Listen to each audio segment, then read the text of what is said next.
Hello, welcome to the video exam number 2 for chapters 15, 16, 17. During the exam, you may not skip forward. Also, in order to get full credit for the exam, or to get any credit for the exam, you have to let the video play until it ends. You can't stop it early.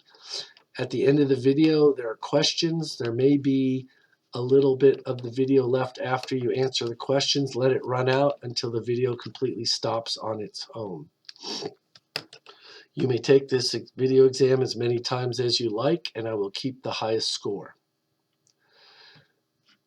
Now, chapter 15 deals with gross domestic product. I'll move myself out over there. Okay.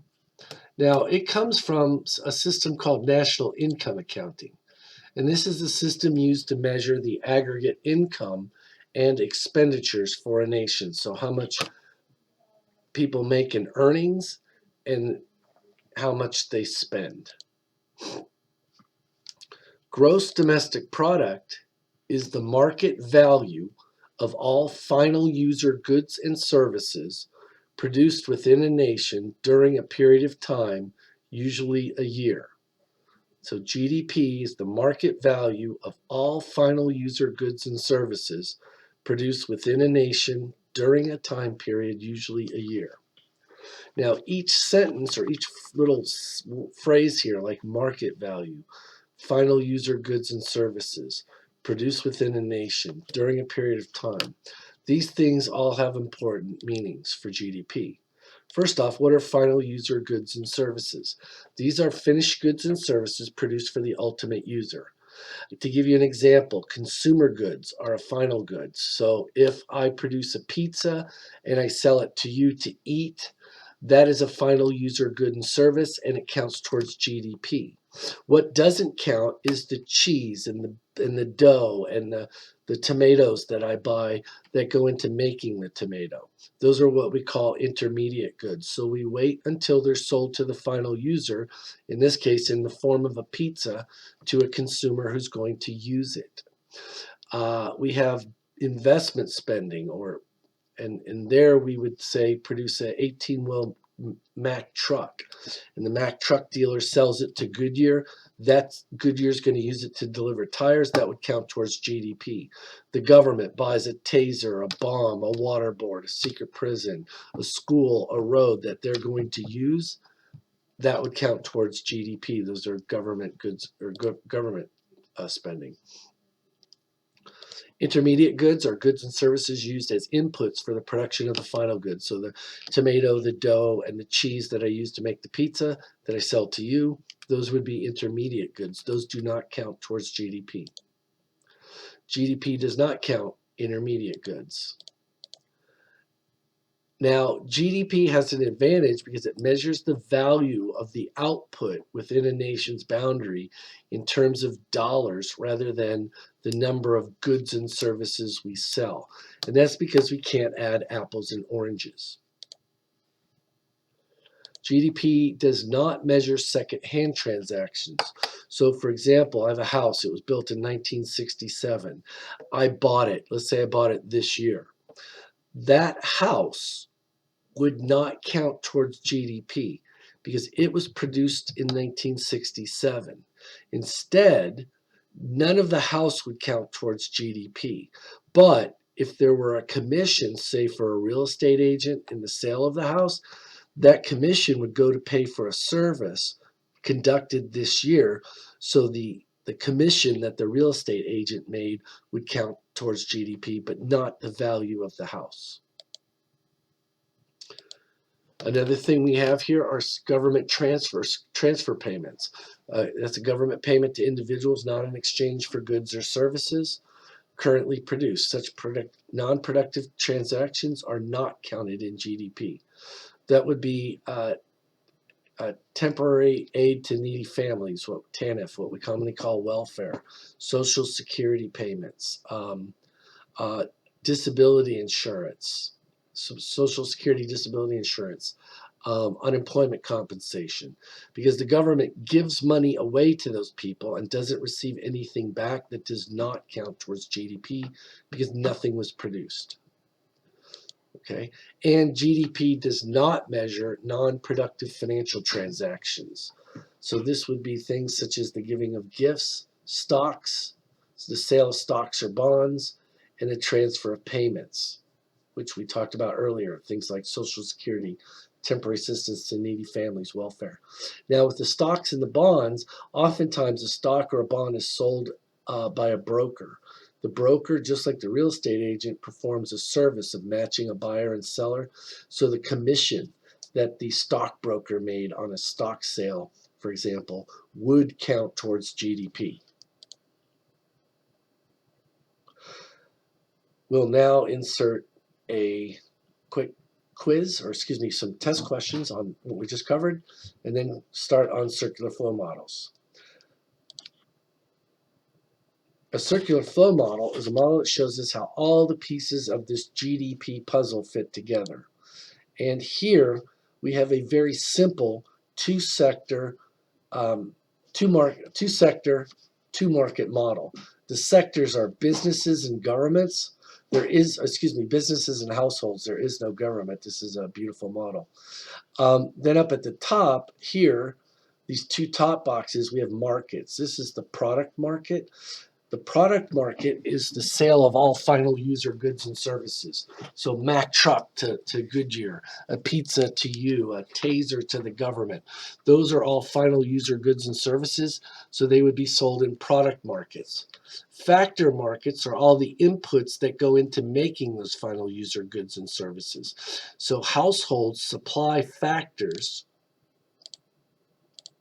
We're going to start here. Supply factors, land, labor, capital goods, entrepreneurship, technology, etc., to factor markets.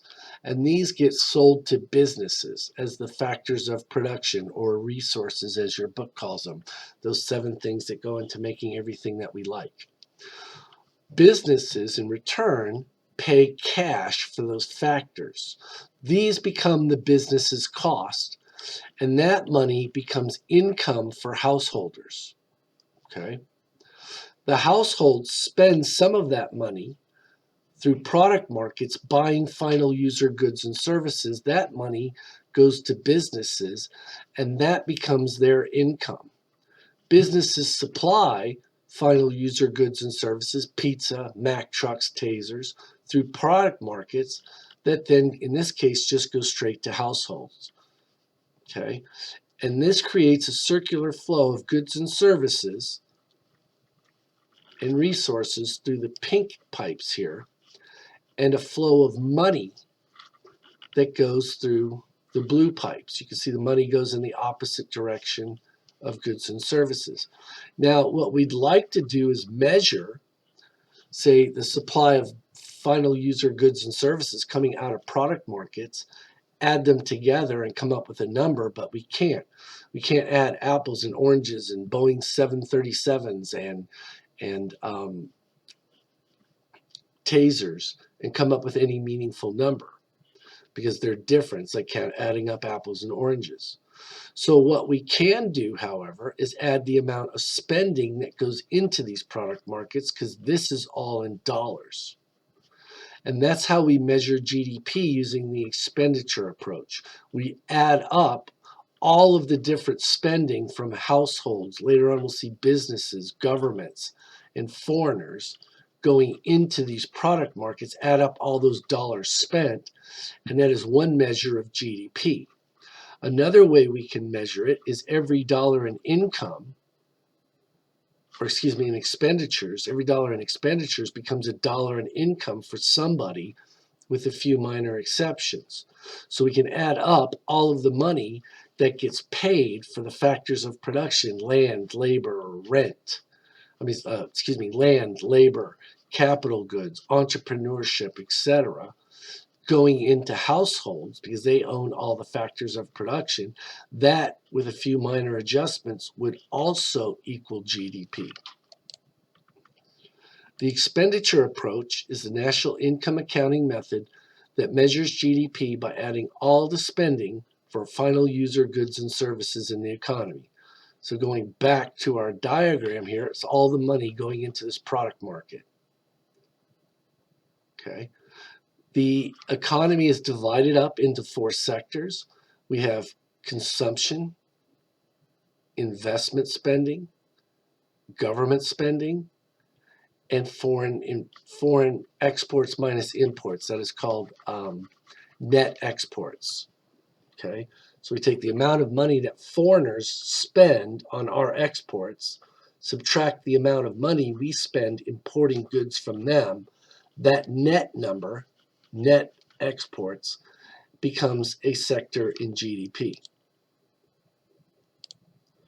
To calculate GDP using the expenditure approach, we add up C plus I plus G plus NX, net exports, which is exports minus imports, and that will add up to GDP. Consumer spending is all the money that consumers spend on final user goods and services. Investment spending is the amount of money that private businesses and consumers, when they buy a house, invest in the economy. G is government spending.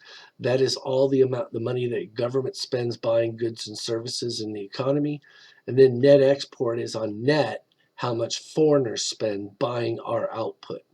So this is spending, that's output. We say that real output in the economy, GDP, is equal to C plus I plus G plus NX.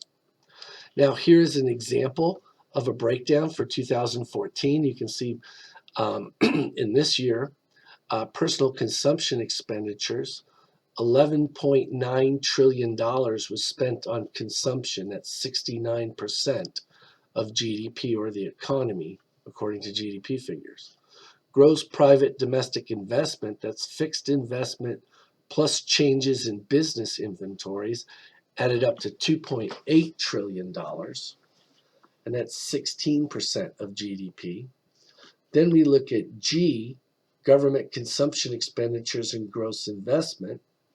And you can see that's $3.2 trillion. That's federal, state, and local. That adds up to 18% of GDP. Then, if we look at net exports of goods and services, you can see that the U.S. exports $2.4 trillion worth of stuff, but imports $2.9 trillion. X minus M, exports minus imports, comes up to a negative, where'd we go here? My clicker's not working. A negative $0.5 trillion. When we add all that up, GDP in the year 2014, in the year 2014's dollars, was $17.4 trillion. And that is how much we would say that was produced by the U.S. economy. And you can see that personal consumption expenditures, or consumption spending, are the largest component of that. And $8 trillion of that was spent on services.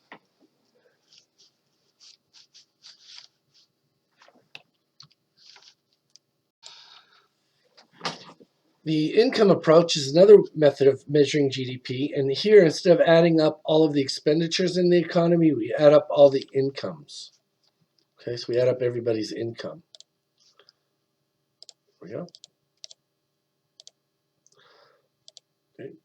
Under the income approach, we have the compensation of employees. That's typically abbreviated with a W for wages. Then we have rents, abbreviated with an R for rents.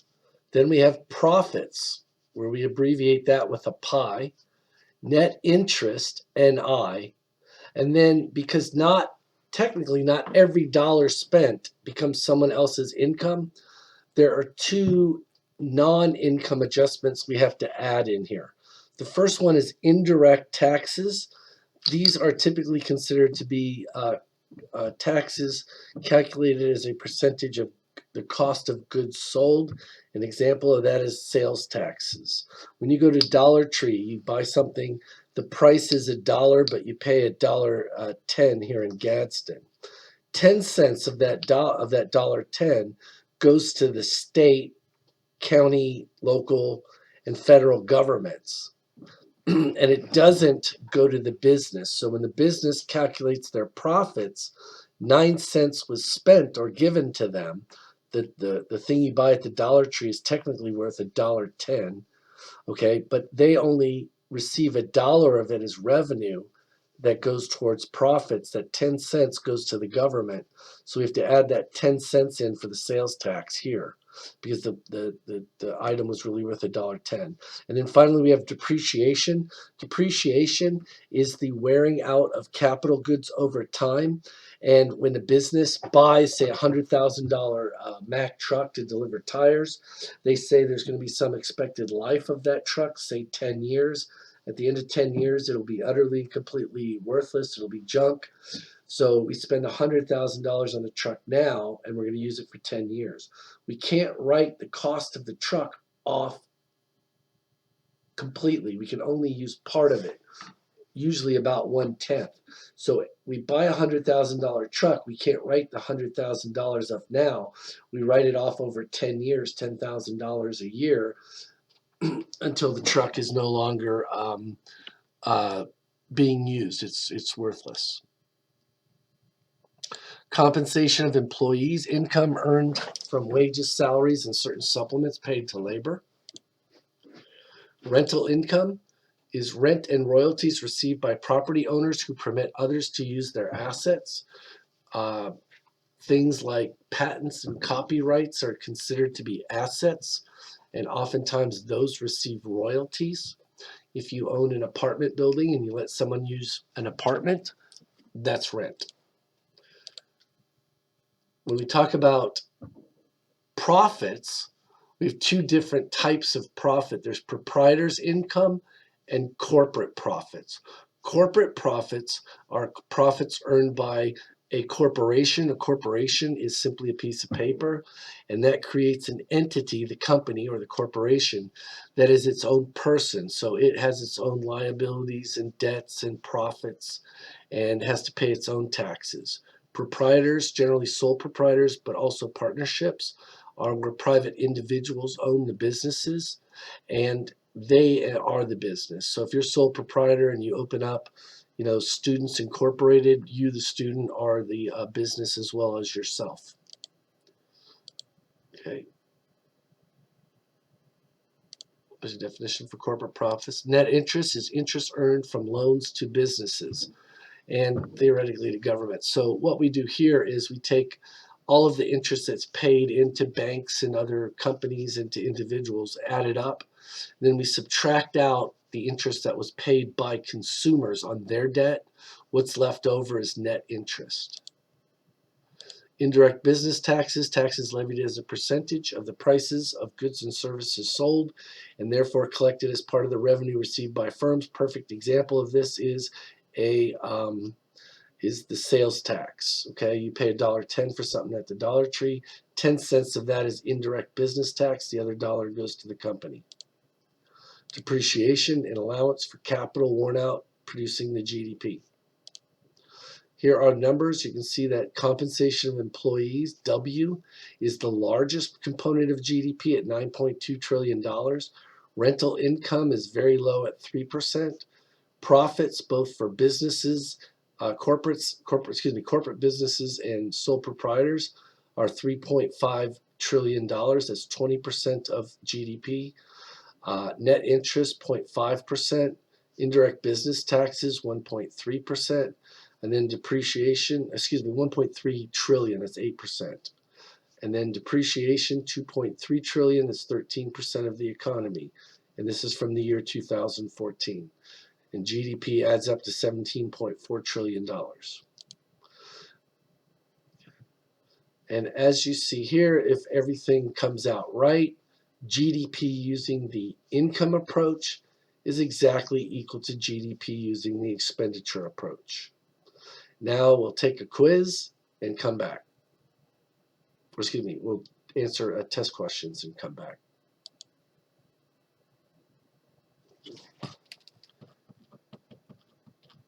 Now, nominal GDP, what is that? That is the value of all final user goods and services based on the prices existing during the time period of production.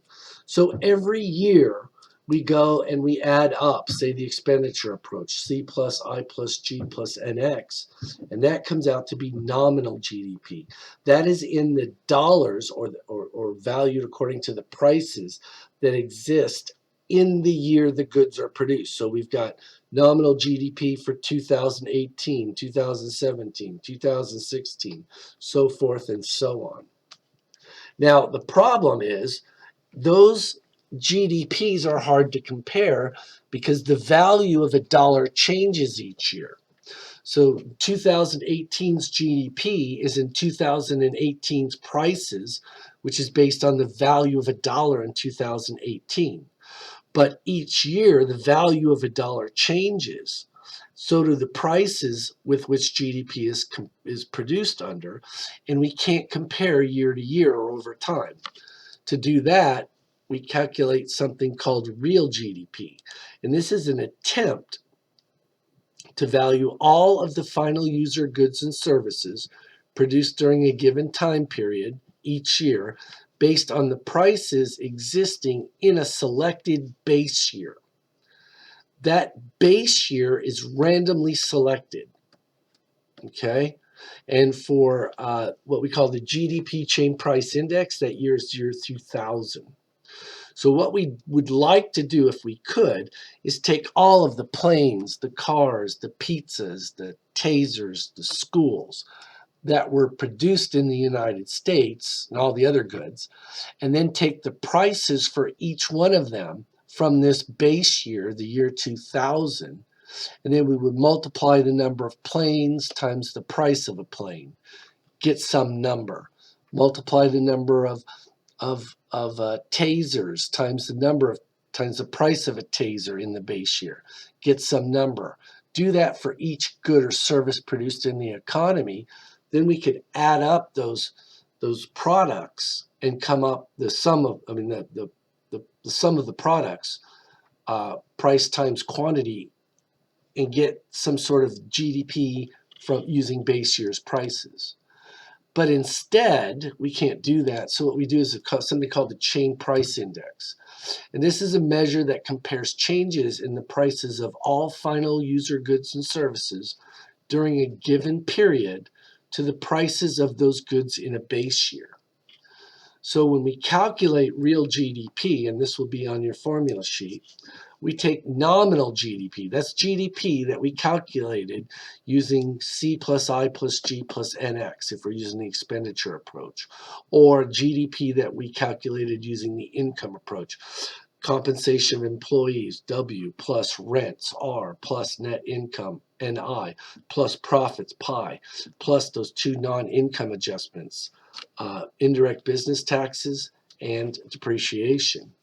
Then we multiply it by 100 here. And that's because this GDP Chain Price Index, it's a ratio, and it would come out generally as a fraction or 1 point something, but to make it look pretty, we multiply it by 100. So the 100 we multiplied this by, we got to cancel out on top. You can see here, we got to cancel it out on the top so that we get just that ratio of the prices over the 2 years.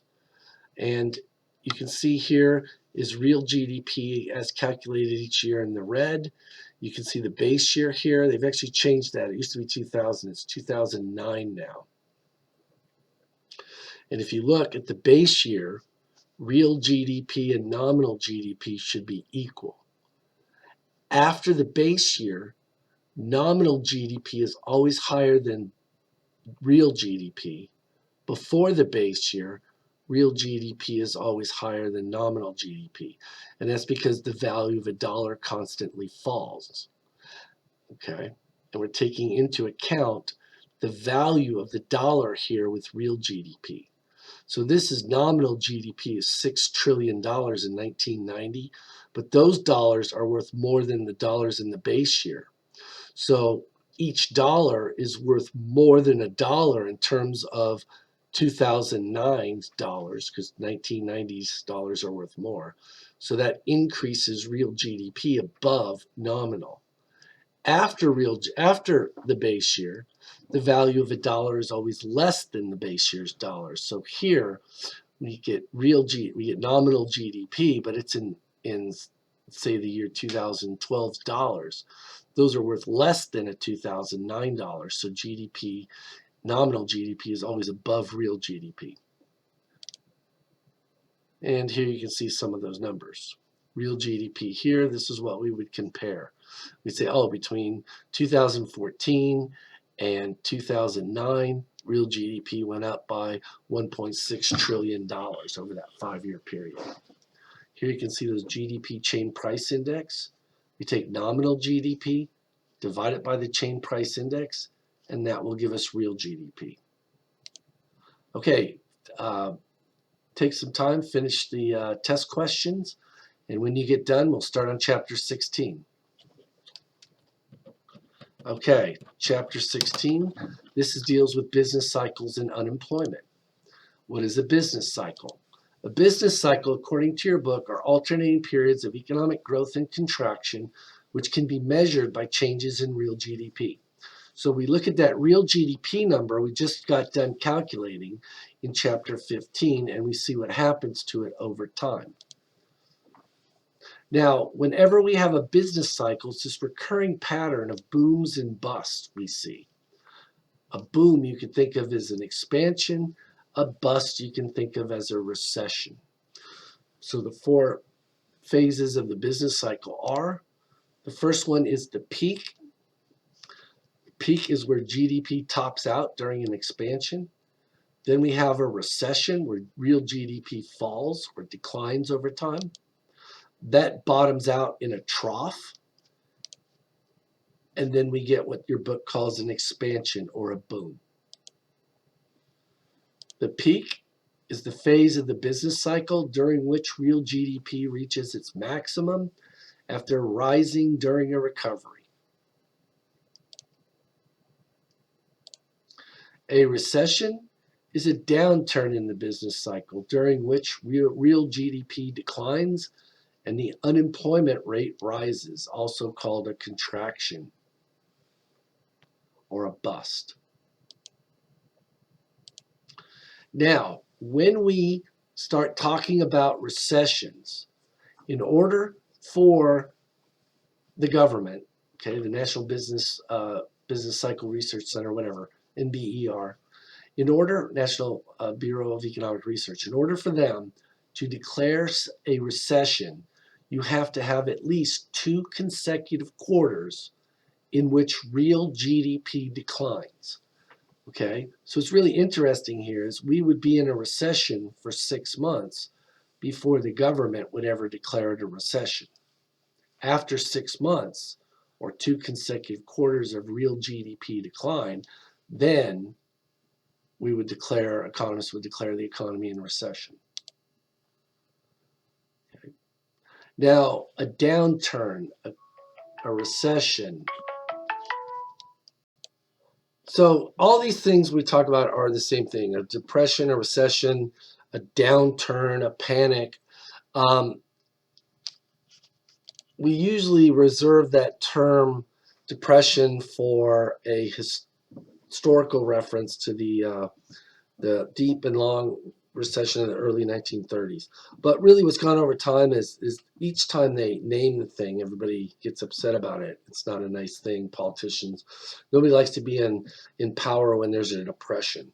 We used to call these things panics, and we called them crisis. Then we called them depressions, recessions. Bill Clinton called it downturn. Okay, they're all the name for the same thing.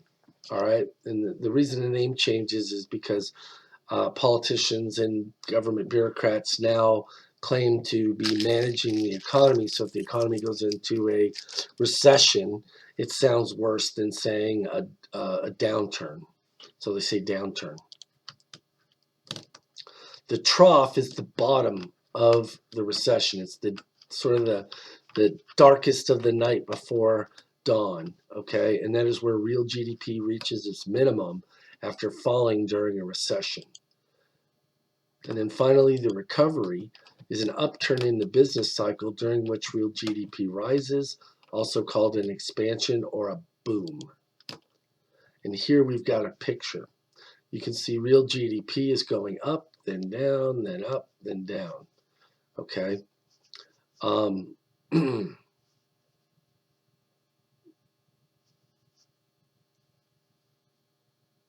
expansion, peak, recession, trough, expansion or boom, peak, recession, and that would bottom out in a trough. So expansion, peak, recession, trough. Expansion, peak. And this oftentimes goes around a growth trend line. This growth trend line is where the economy should be, but for some reason it's either above in the case of a boom, or below that trend line in the form of a trough. Here are actual business cycles measured during this recent uh, century. You can see here, this is the dot-com crash, starts around 2001. We get a trough, a recession, then a trough, and the economy expands here. Okay. That expansion lasts until 2007 and 2008. We get the housing crisis.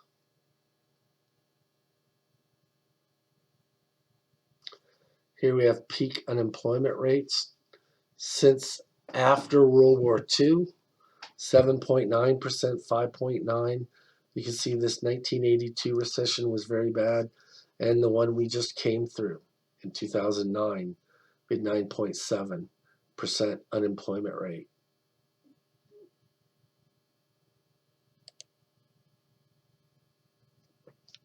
We'll now take a time out for exam questions and then come back.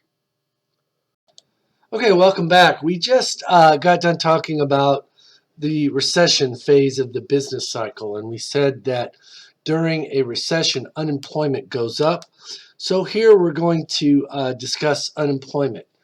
Now, unemployment is typically represented by a statistic in our economy called the civilian unemployment rate.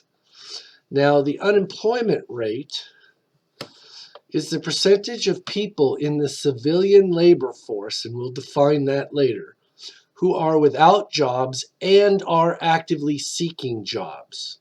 So if, say, your grandmother is 75 and retired, and she's not actively seeking a job, she is neither unemployed or a member of the civilian labor force. If, on the other hand, you have a friend who just turned 18 and started looking for a job, that person would be unemployed and be a member of the civilian labor force. The unemployment rate is calculated each month by the Bureau of Labor Statistics, and they survey 60,000 households at random. So you might receive a call someday from the BLS, and they might ask you, are you currently working? If you say yes, you're employed, and they hang up. Then if you say no, they may ask you, are you currently seeking employment? If you answer yes, then you're unemployed and a member of the workforce. If you were to answer no to both questions, you're not unemployed and you're not a member of the civilian labor force.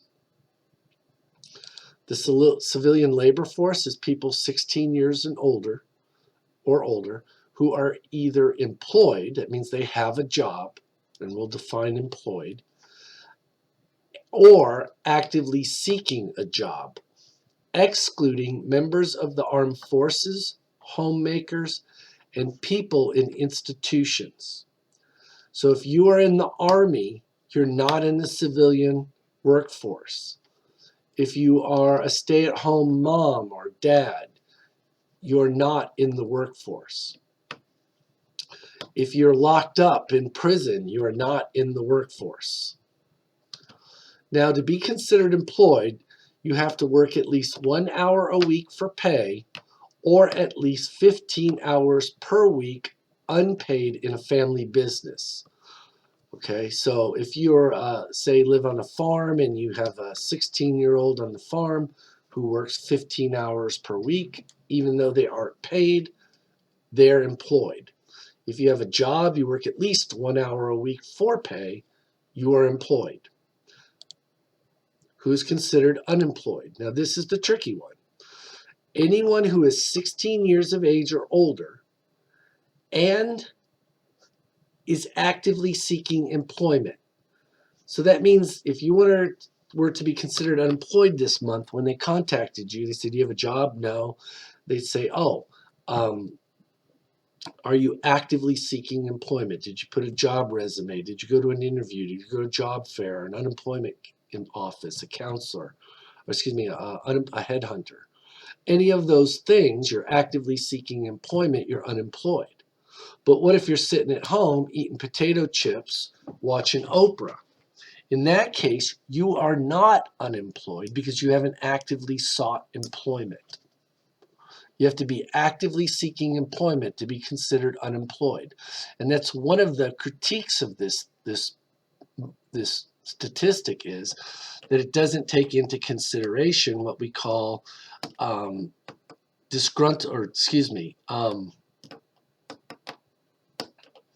workers who aren't seeking employment for various reasons.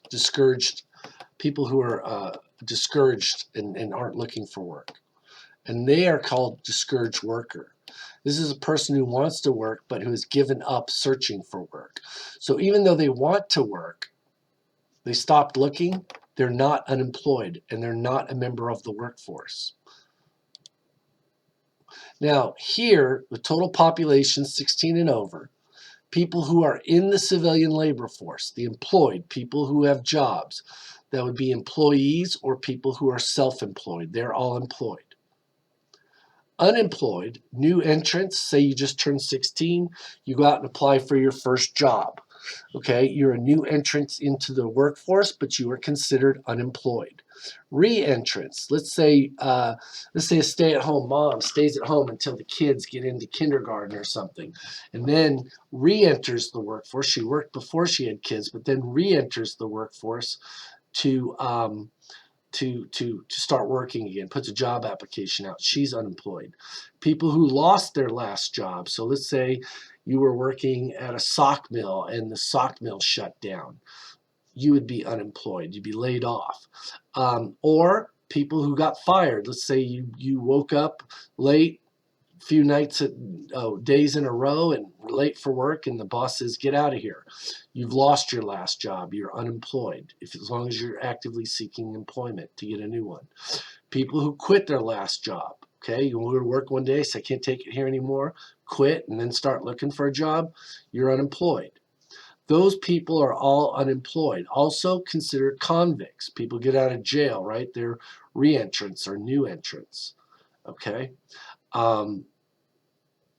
People not in the civilian labor force, these people don't count. They're not unemployed, they're not employed, so they don't count.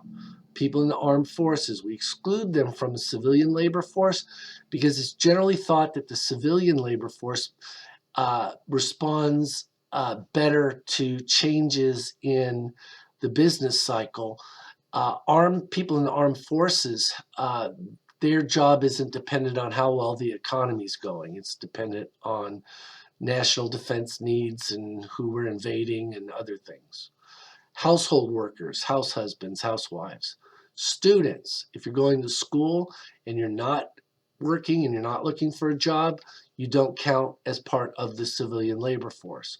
Retirees, persons with disabilities, people who can't work. Institutionalized persons, people in jail. And then again, discouraged workers. These are people who want to work, but for various reasons have stopped looking. Even though they want to be in the labor force, they've stopped looking, so they're not counted. Here, the unemployment rate, we take the unemployed divided by the civilian labor force. We take the number of people who are unemployed, and we divide it by the number of people who are employed plus the number of people who are unemployed. That is the civilian labor force. Then we multiply it by 100% to make it look pretty. Economists like pretty things. So here's the total civilian population in 2014. You can see there were 247.9 million people over 16 in this country. The number of people who are not in the workforce, right, these people, was 92 million. So that meant there were only 155.9 million people in the workforce. These are people who have jobs, the employed, or people who don't have jobs but are looking for them, actively seeking them. So we take this 9.6 number here, whoops, sorry about that, 9.6, and we divide it by the total workforce, the number of employed plus unemployed people, which is 155.9 million people. So 9.6 divided by 155.9 comes out to be 0.062. We multiply that by 100% to make it look pretty. 6.2% of the civilian labor force is unemployed. And that was in 2014. Here is a graph of the U.S. unemployment rate, and this is not a very good graph. In fact, it's incorrect. We're going to skip this one. Okay. The U.S. employment rate. Okay.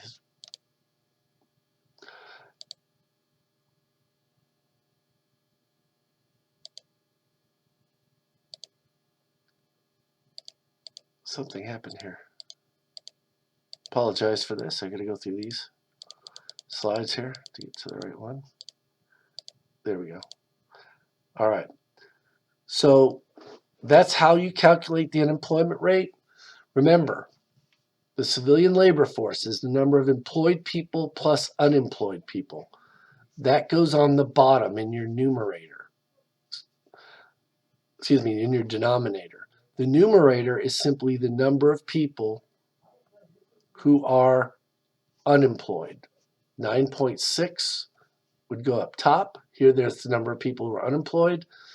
The 155.9, the civilian labor force, the number of employed people plus unemployed, that goes in your denominator. That would come out to be 0.062. We multiply that by 100%, and that's where we get this 6.2% number. Take a quick break for exam questions, and then we'll come back. The final chapter we're going to cover is inflation, and I'm going to do this quick. I'm trying to get this video done in less than an hour. These are the quick and dirty important things from chapter 7. The first thing, this is not in your book, inflation traditionally has been any increase in the supply of money. Traditionally, it was believed that what we're later going to call price inflation, an increase in the general or average price level of goods and services in the economy, price inflation, was traditionally caused by increases in the money supply. This was the dominant view in economics.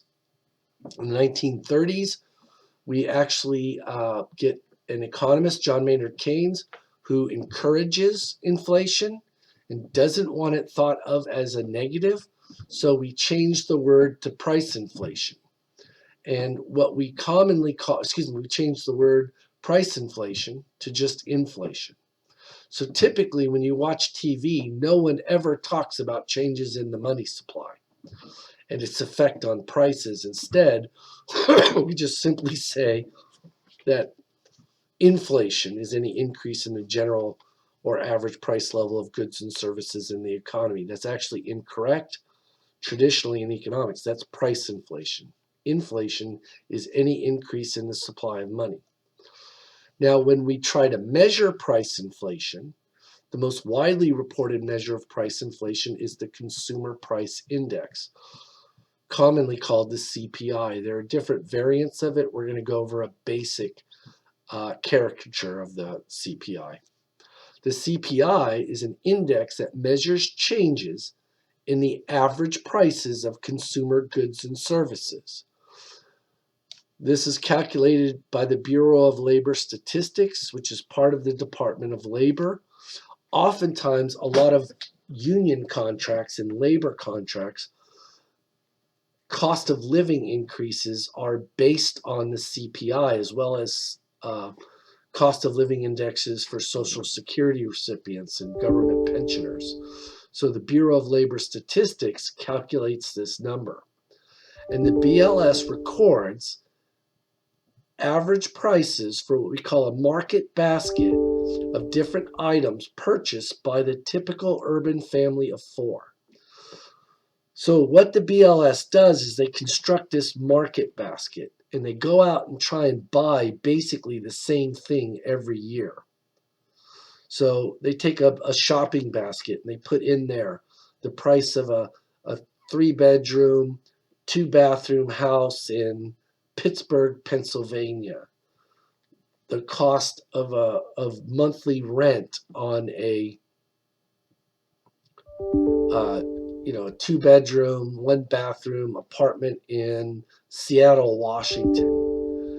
The price of a pack of Pampers diapers, the king size pack at a Vons in Scottsdale, Arizona. The price of a pound of hamburger at an Albertsons in Boise, Idaho. And they take this basket of goods and they calculate how much it would cost to buy them in the current year. That becomes CYP. So let's say we buy this market basket of goods and it cost us, $500,000. Okay. That would be the cost of the market basket at current year prices. Now, we then arbitrarily select a base year, and the cost of buying that market basket in the base year becomes BYP, or BYP, base year's prices. So let's say, and that base year is 1982 for the CPI. So in 1982, it cost $200,000 to buy that market basket, while this year it cost us $500,000. To calculate the CPI, we take the current year's prices for the basket, $500,000, divide it by the base year's price, which was $200,000. Then we multiply it by 100 to make it look pretty. So 500 divided by 200 is 2.5. That number is important because it basically tells you it would take $2.50, $2.5 in the current year to buy the same thing you could buy in the base year for $1. So this number, 500 divided by 200, would come out to be 2.5. Times 100, 2.5 times 100 would be 250. That's the number you would pull up for the CPI in, say in your almanac or wherever you were looking this number up. It would be reported as 250. Think of that as it would require $250 today to buy the same thing you could buy for $100 in the base year. And we have to use hundreds because we multiplied it by 100. This is really the important number, the 2.5. Okay? That's what we want to get back to when we calculate real income later. So we're going to have to take that 100 out later. So 250 would be the CPI. So here again is that equation. It's also in your formula sheet. So let's say to buy the CPI market basket of goods in the base year, it costs you $500. And these are actually fairly accurate numbers. It costs $1,260 to buy roughly the same bundle of goods and services in 2018. we want to calculate the CPI for the year 2018. So the CPI in the year 2018 is equal to the current year's prices, which is what it cost to buy a basket in 2018. That's this $12.60, divided by the base year's price, which was $500. So we take the $12.60 it cost to buy that bundle now, divide it by the $500 it cost in the base year. That base is never going to change. No matter what year we're doing this problem for, the base year is always 1982, and that's always $500. So $12.60 divided by 500 is 2.25. Then we're going to multiply that by 100, and we're going to get a CPI of 225. Now, this number right here tells you it would cost you $2.25 in the year 2018's dollars to buy the same amount of stuff you could buy for $1 in the base year, 1982. Now, what's very interesting is that since the founding of the Federal Reserve, the CPI has increased from 10 in December of 1913, when the Fed was created, to $257.35, roughly, or $257.35 in October of 2019. So what this basically means is it would take you $257.35 in current dollars to buy the same thing today that it cost you $10 to buy in December of 1913.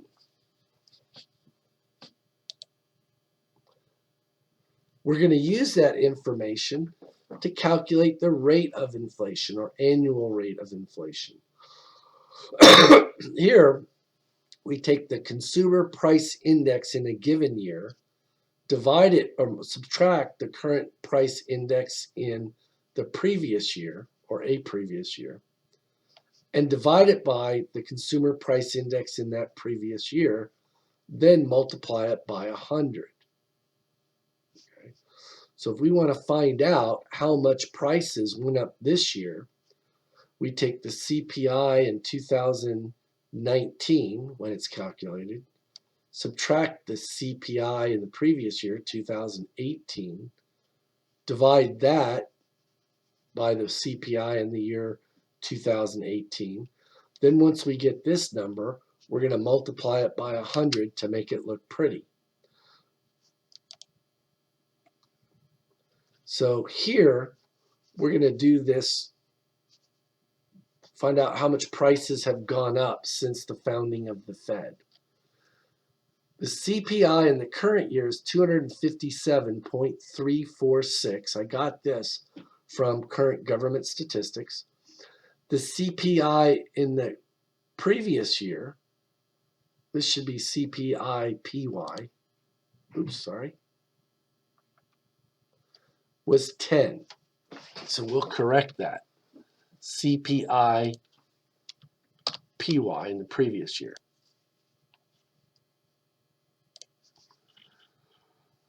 So the CPI in the current year was 257.346 minus 10.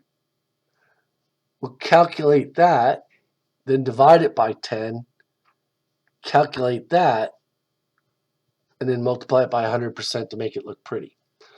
So I'm going to get 247 divided by 10. 257.346 minus 10 is 247.346. We're still going to divide that by 10 and then multiply the whole thing by 100.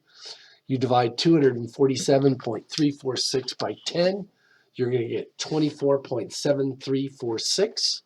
We'll multiply that by 100. We'll move that decimal over 2 spots.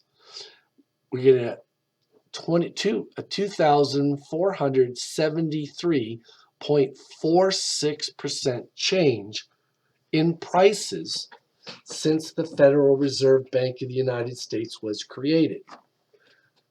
Do a little bit more math you don't need to worry about. Whoops, sorry.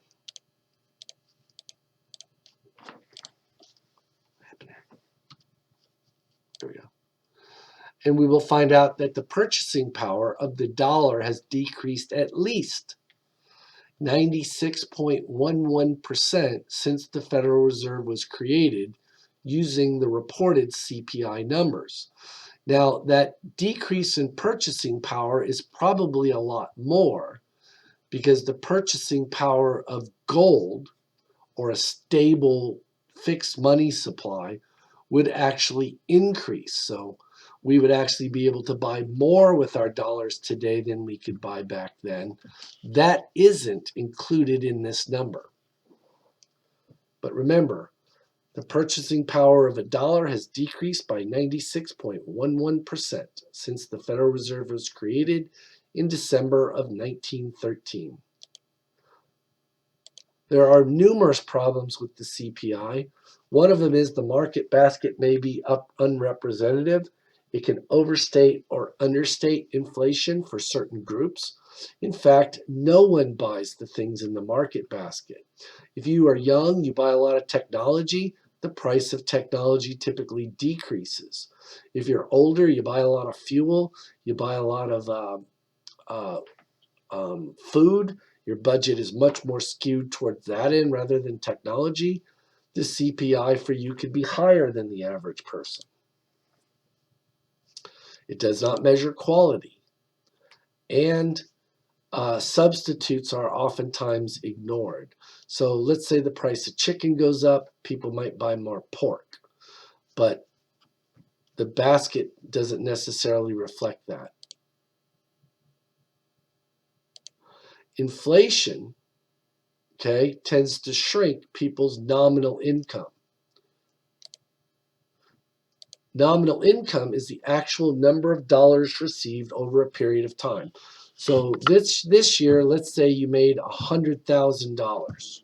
Okay, if you made $100,000 last year, that wouldn't be better, would it? Because the purchasing power of dollars today is less than you could buy with them last year. So we need a way to compare income over time that isn't in the current dollars or nominal income. To do that, we calculate real income. Real income would be the actual numbers of dollars received, adjusted, your nominal income, adjusted for changes in the CPI, the Consumer Price Index. So let's say between this year and last year, prices went up by 10%. Okay. Therefore, we might say, well, your income went down by roughly 10%, even your real income went down by 10%, even though your nominal income stayed the same. So what will cause your real income to decline? The rate of inflation is greater than the rate at which your nominal income increases. Okay. Real income is equal to your nominal income, that's what's on your paychecks, divided by the current year's CPI. So here, let's use Word here to do this. Okay, let's say that you have an income in 2019 at the end of the year. Let's say your income is equal to $56,000 in the year 2019. However, and we'll find the CPI for 2019.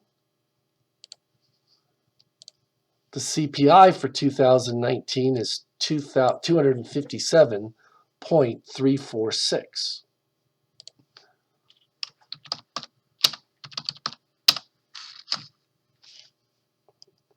Got that number, 257.346.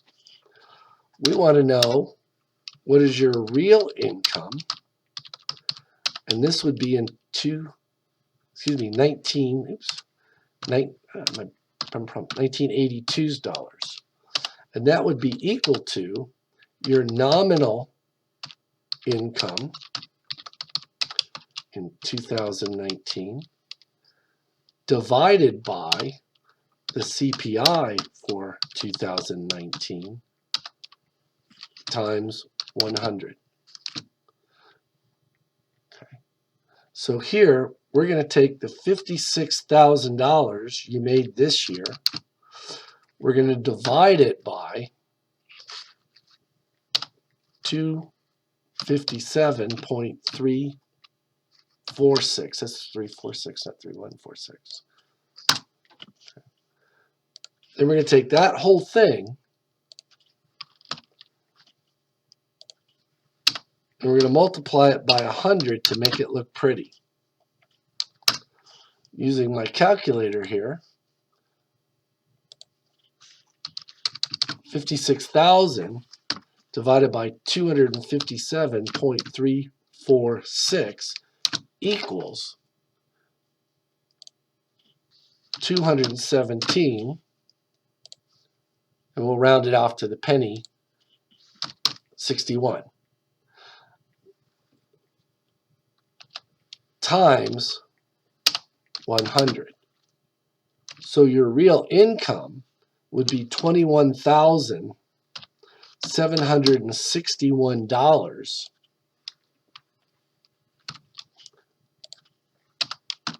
in 1982's dollars.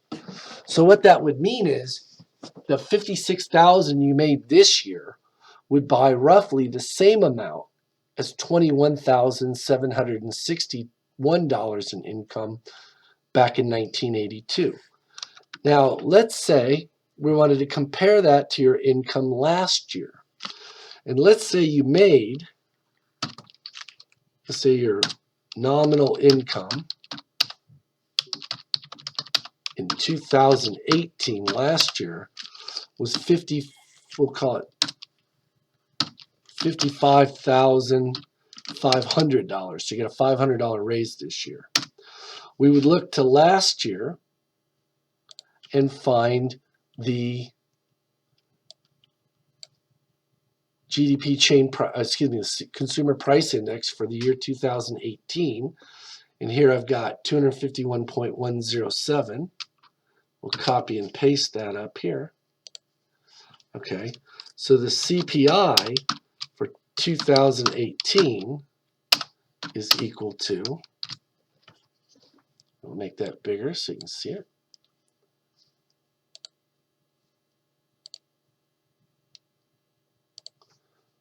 Okay. I want to see, did I make more real income this year? I'm sorry, this should be 2019.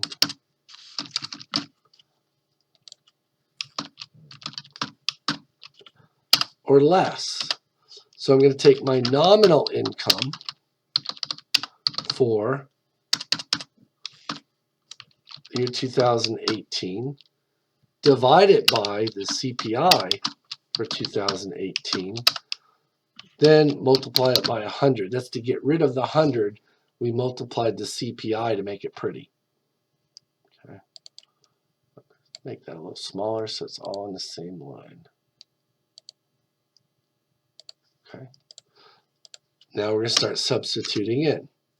So my real income in 2018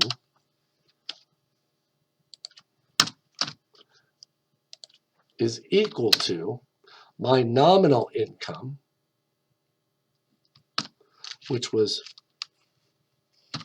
$55,500 in 2018, divided by the CPI in 2018, 251.107, and then we're going to multiply it by 100 to make it look pretty.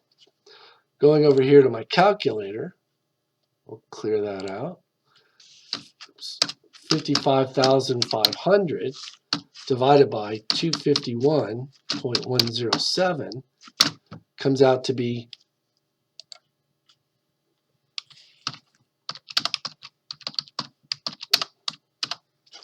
bring that up again because I forgot it. Turns out to be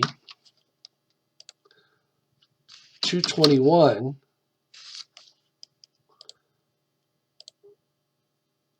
I made a mistake. Oops, I was trying to type that down here.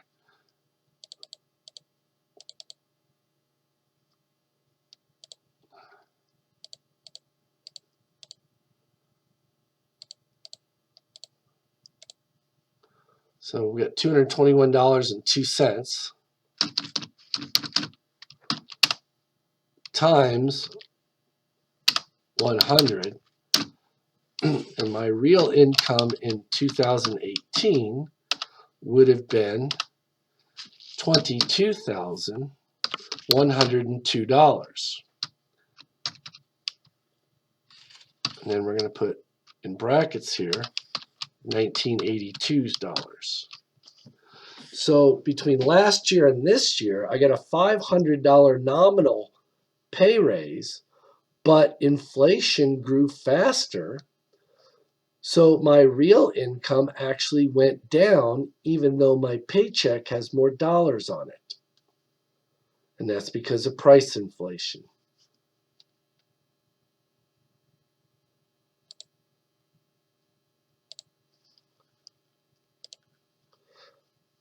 Okay. And that's how to calculate real income. Now, the reason my real income went down is because the percentage change in my nominal income, even though my nominal income went up, it was overcome by a larger percentage change in the CPI. Prices went up faster, increase in the CPI. Prices went up faster than my income did. So my real income went down.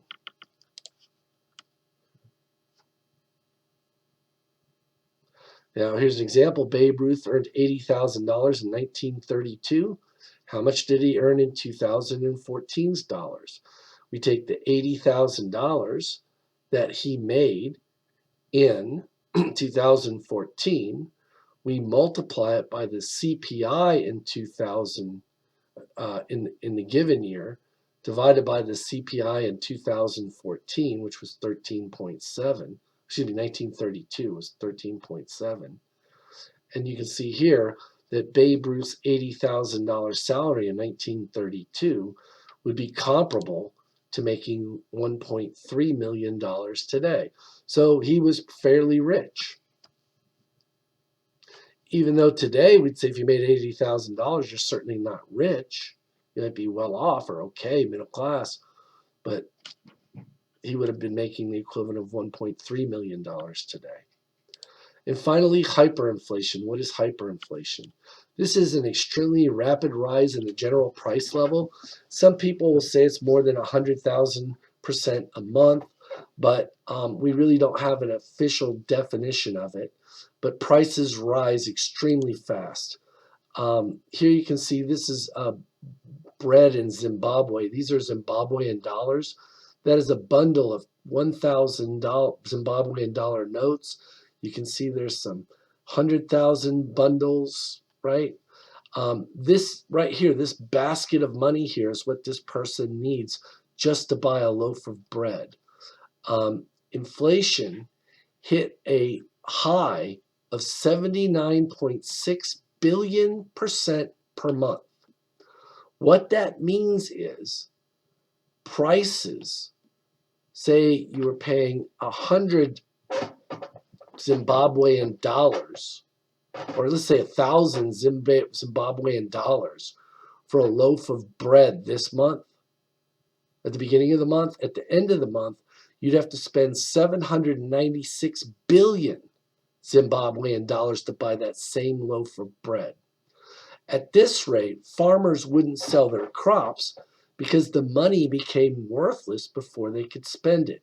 One of the ways I like to define hyperinflation is we buy and hold money, okay?